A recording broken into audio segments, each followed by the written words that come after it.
When thinking about racism, why do we automatically believe it is targeted towards minorities? Canadian society values the thought that minorities should be given the opportunity to represent themselves. For example, Asians and Indo-Canadian groups at Simon Fraser University are allowed to have their own student-organized clubs, such as Chinese Link. If a Caucasian club were to be proposed, I am quite sure that the student society would reject it.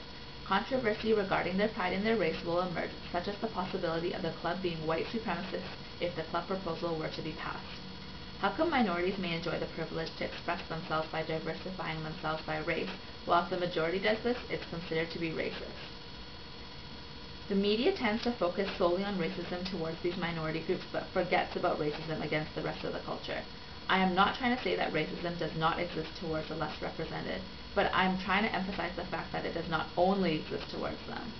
Usually, majorities are expected to accept biased comments spoken about them just because they represent a larger sector of the population. Is this not a form of racism in itself? By trying to act with well intentions, the media is continuing to contribute to racism, except it is towards another group of people. Discourse incorporates the forms of language that express ideological values and beliefs used today. People are careful not to mention words that will offend minority groups, but do not think about their vocabulary as sensitively when speaking about the majority.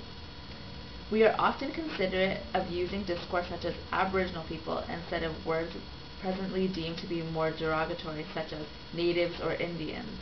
Yet it is often found that Caucasian and white are more likely to be used interchangeably. Yet even if people read this article, it is likely to be seen as racist since it has to do with the rights of the majority, but I am not even part of the majority race myself. I just believe that for our media to be truly unbiased, it is important for us to recognize that anti-racism and social justice should reflect all members of society, not just the ones that are targeted the most often.